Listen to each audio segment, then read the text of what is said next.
Thank you, Zimbabwe, for tuning into yet another informative edition of your program. This is Agricultural New Directions Agribusiness in support of Vision 2030. This is where we discuss everything agriculture in our fraternity here in Zimbabwe.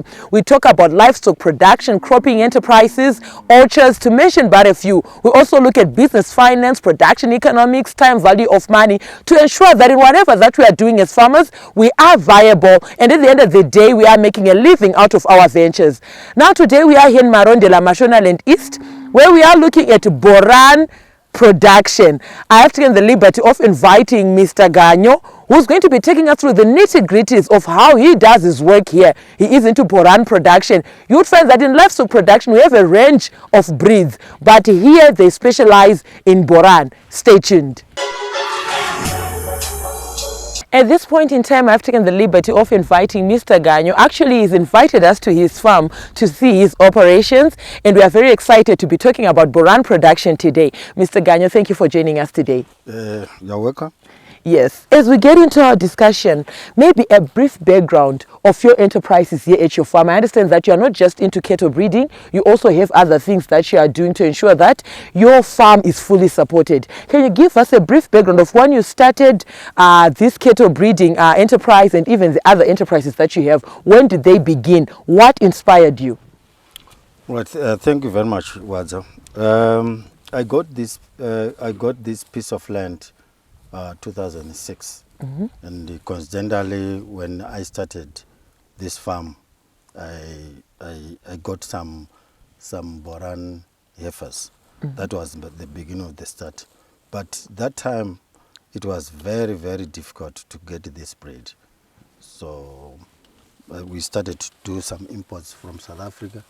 We did a lot of cattle imports from South Africa, because I do stud breeding. We are much into genetics. Okay. So the genetics in Zimbabwe were not much, so that's why we took the route to South Africa. So yeah, I'm a registered breeder, and I've been breeding since then. So it's about 17 years breeding the Boran. I'm one of the pioneers of the breed here in this country. Okay. Right. So yeah, beside the cattle breeding, we also do tourism here. We have got what we call holiday homes. I normally get a lot of visitors who come at the farm, so we have decided to venture into agro-tourism. Those who want to come and see our cattle, they can come and book our holiday homes. Thank you so much, Mr. Ganyo. What could have inspired or motivated you to get into Boran stud production? I understand that you mentioned the fact that you are much concerned with genetics. That is your core business here. What inspired you to choose that side of production, of livestock production, other than maybe beef cattle ranching or some wine to dairy? What could have motivated you to be specific with Boran stud production? Right. On the issue of the stud, because my farm is not big, I realized that if on stud, these are high valued cattle. So if you have got commercial, they don't give me much income than the stud, than the genetics. One heifer costs 3,000, but one heifer commercial costs 500. Oh, okay. So I said, no, since my land is not big, better for me to venture into stud breeding. Right. Another issue that you have talked about, why I've chosen the Boran. When I got this piece of land, the first cattle that I bought were cross Borans. Right. There were 11 heifers. Then I was buying other breeds. When you are starting, you just buy versus. Right, so I was buying. But as the time progresses, I could see my Borans were performing much more better than other breeds. In terms of keeping the condition during the harshest times, the Borans were performing much more better. Okay. That's when I had to start to look at the breed. Yeah. Now, Mr. Ganyo, We understand that when you are concerned with genetics mainly, there also comes maybe issues surrounding feeding regimens. We are here in winter. Mashonaland East General Marondera has very cold temperatures, and that also speaks to the scarcity in terms of pastures. You might not have access to your green pastures that are palatable to the animals. In terms of your feeding regimen or the feeds that you use, and maybe the specifics of nutrition, given that you are focusing on genetics, what do these cattle require in terms of maybe the nutrition generally? Right, that's a very good question, Maza. That's why we had to go for Boran. Right, this breed is a hassle-free breed. Right, as long as we have got licks and enough grazing, these cattle, they will strive. You can see the condition. We are just giving them licks, and it's more than enough to have this kind of condition. Yeah. All the same, yeah, we do licks, what we call licks, just for supplementing. Maybe you can explain further for our audience there at home. Some might not understand the technical terms that you use. Right. You find that, like now, we are now in summer. We are now in winter. Right. So our pastors, they lack protein content and so forth. So we buy licks like from, normally here I use windmill product, which is called Mabiko. Yes. So Mabiko, we mix Mabiko and salt. So it makes our cattle keep this kind of condition. Okay. Right? We don't want to spend a lot of money buying supplement. That means the breed will be eating my pocket. Yeah. So we try to breed with the Boran so that we don't spend a lot of money. Yeah. Okay, finally, as we close this segment, Mr. Ganyo, in terms of maybe productivity in the production of the Boran stud, what are you looking at periodically, be it a year or after 6 months or after how many months? What are you looking at in terms of productivity and their increase in numbers? What are you looking at? Right. You know, this breed, it's a breed which is very fertile. Okay. Every year they drop because they always maintain the condition. For your cattle to give you a calf every year, they must be in tip-top condition. So if you breed with this breed, with the Borans, definitely you get a calf every year. So what we normally do here, we make sure that we have got enough grazing for the breed and with the supplement, and we make sure that the cow drops every year. Right. So our farm is not big enough. We have got only 300 hectares at this farm. So we rent a couple of farms around here so that we have got enough grazing. Okay. Yeah. So we make sure that each and every cow gives us a calf. Those which does not drop every year, we cow them. Yeah. Thank you so much. That was very detailed. There you had it, viewers. We are looking at Boran production here in Zimbabwe, where he was enlightening us on the fact that this is a very fertile breed. Every year you are guaranteed a calf. We're going to go on a short commercial break. We'll be right back with this and more in the second segment. Stay tuned.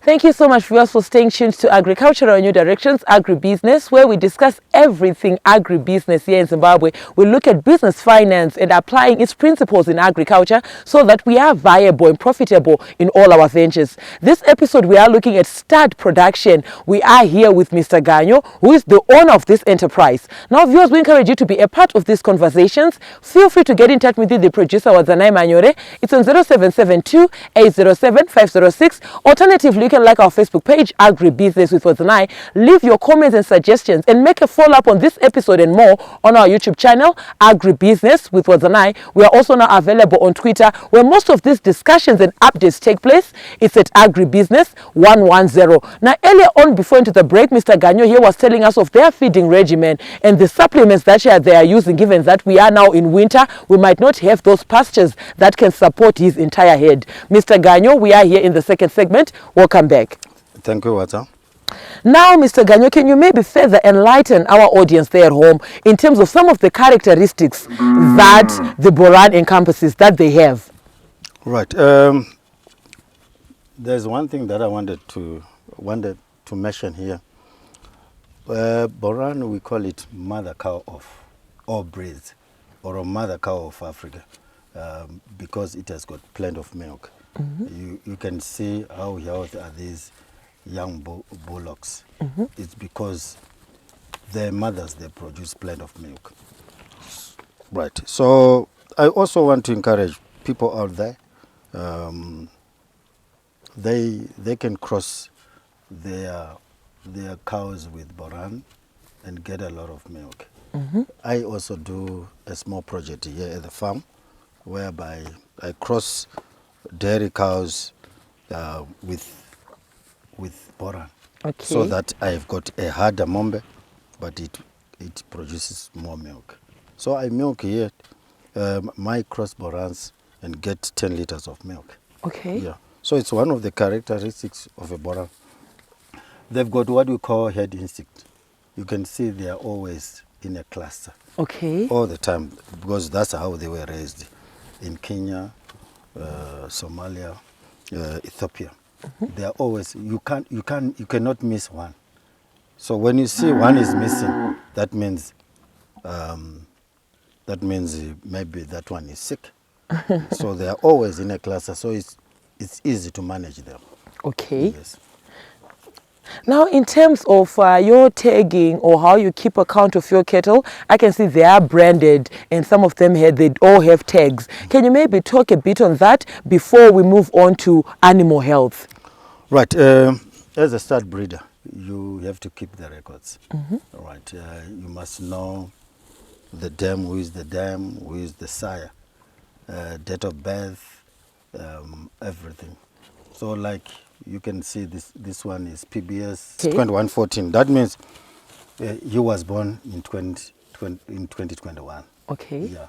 So he's a 2-year-old bull, and 21, it means it was number 21. Okay. Calf which were born that year. I could tell that from the look of things, you do have a very good relationship with your cattle. You do know them even by name. I heard you referring to one of them as Maserati. Can you maybe give us a brief history on what inspired you to be calling that one specifically Maserati? Yeah, you know, Maserati is a high-valued car. Yes. So that translates that cow is high-valued. I love this the type of a cow that I want to breed here at the farm. Small to medium cows. They are highly fertile. They always keep condition. So that cow breeds so well. That's why I call it Maserati. Okay. Yes. Now on to animal health. What are some of the diseases that you are fighting against, or some of the pests, and how do you control them in terms of chemicals that you use, and even maybe your routines? How many times do you do it, either be it a year or periodically? What is it like in terms of you controlling diseases and pests within your head? Right. That's a very important question, Walter. Right. Because 80% of the disease that we get comes from ticks. So yeah, we dip our cattle regularly. When it is like January, summer, on the peak of summer, we dip them after 5-4 days. That's what we do, so that we have to eradicate the brown ear ticks, which has caused a lot of menace. Yeah. So dipping is very important. So yeah, we dip regularly after 5-4 days.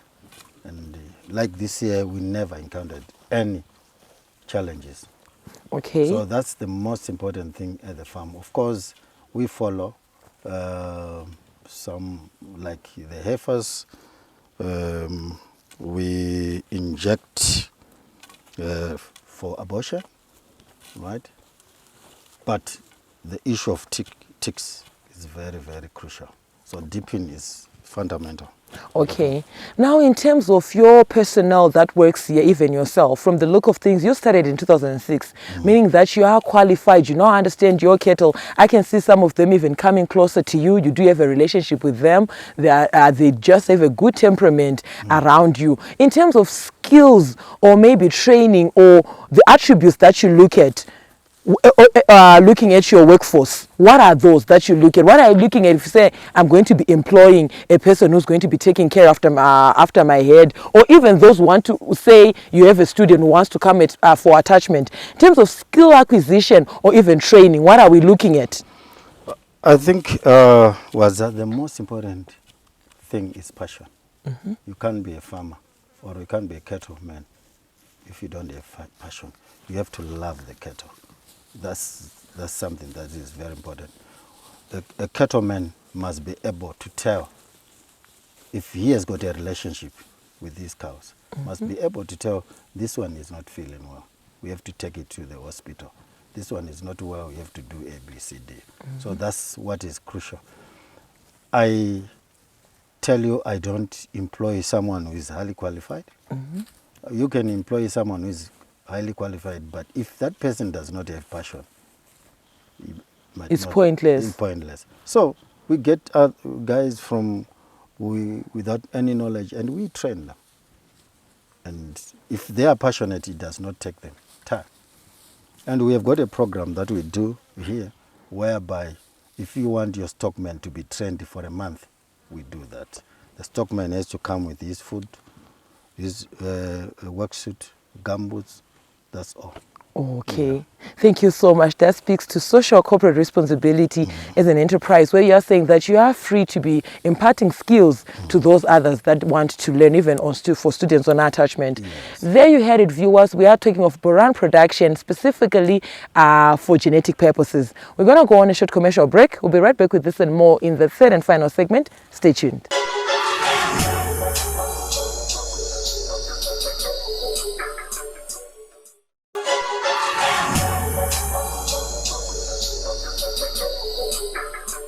Welcome back, viewers. You're watching Agricultural New Directions, Agribusiness, where we are looking at Boran production, specifically for breeding. We are here in the third and final segment, and I am still by Mr. Ganyo here, who's going to be educating us still on the market expectations and what the market wants and expects from the producers. Mr. Ganyo, we are here in the third and final segment. Welcome back. Thank you, Wadza. As an enterprise, can you maybe talk to us in terms of capital intensity? What are we looking at? We have people who are looking to make money and maybe looking to invest, but they might not understand the terms of intensity of your capital injections or the economic muscle that you need to have to ensure that you produce something that is viable or something that the markets would admire and want to buy. Right. As a stud breeder, Wadza, this is not an overnight business, right? You know, what I've mentioned before from the onset, that I've started 2006. I'm still learning. Every day you have to learn from other breeders in and around Zimbabwe. So you don't make money overnight. It takes you a lot of time. Breeding, you have to master the genetics, combination of this and that, so that you have got a nice bull. For you to produce a nice bull, what is expected? So yeah, I can say it's not an overnight thing. It takes a lot of time for you to master the game. I am 17 years doing stud breeding, but I'm still learning. Yes. Now, let us talk about market expectations. When someone comes to one who knows the business, who's already existing in the industry, when they come looking to purchase stock from you, what do they expect generally? Are you aligning your production to the market expectations? Is there a nexus between the two of you, yourself, the producer, and what the market wants? Okay. As a stud breeder, the first thing, I have to produce cattle which are suitable for any condition in Zimbabwe. Right. I produce cattle for commercial breeders, those who want to do meat. So I've got bulls that are suitable for that improvement, right? Then also, I produce bulls or heifers for other stud breeders as well. Those who want to start their business, they can come and select a bull that they want, and the heifers that they want, or cows that they want. Those who are already in stud breeding, they might also need genetic diversification, right? They can come and get a bull. Right. Finally, as we close, your word of advice to those who are watching from home. You would find that we have a lot of people in the diaspora, some who want to come back to Zimbabwe and build their nation, but they might not understand exactly the business terrain or what to expect when you get into livestock production. Some might think that it's a walk in the park. Some might think that maybe it's just the same as gold. You purchase it, you go on with it, you get your money. What are we looking at in terms of investment? Is it a long-term investment? When can you expect proceeds? And what are you expecting in terms of patience? What would you want to say to someone who's watching from the diaspora, or who's had maybe a bit of lump sum of cash, who also has admired you and wants to get into this business? Yeah, that's a very good question, Waza. We communicate with guys in diaspora daily. And some, they might say, Mombe Zaita Mari kumusha." And they think it's something that is easy. No. Especially, we have got quite a number of guys who say, I want to do feedlotting. I said, no, you must know cattle first. You must know the breeds first. Because you must know what is suitable for feedlotting. So it's not something, I've seen people who have ventured into that, after 2-3 years, they'll be saying, Azunamari. Because they thought Oh, it's a scam. yeah. So yeah, it's a game of patience. You just need to be patient. I advise someone not to start to do feedlotting, but you come and buy a bull and go out there and buy cheap females and start to move on. Then when you start to understand, maybe if you go 2, 3, 4 years, then you start to venture into other stuff. Okay. Yeah. Thank you so much, Mr. Ganyo, for allowing us to come and visit and have a look at your cattle, and even permit us to create content so that the audience is educated and they have the necessary knowledge if they want to undertake this kind of enterprises. It was a pleasure having you with us today. Thank you. There you had it, viewers. We were looking at cattle breeding, mainly the Boran breed here in Zimbabwe. From me, your host was Zanai Manyore. I'm also on Instagram. It's a W Manyore, and the crew behind the scenes. Have yourselves a fabulous evening. Thank you for watching.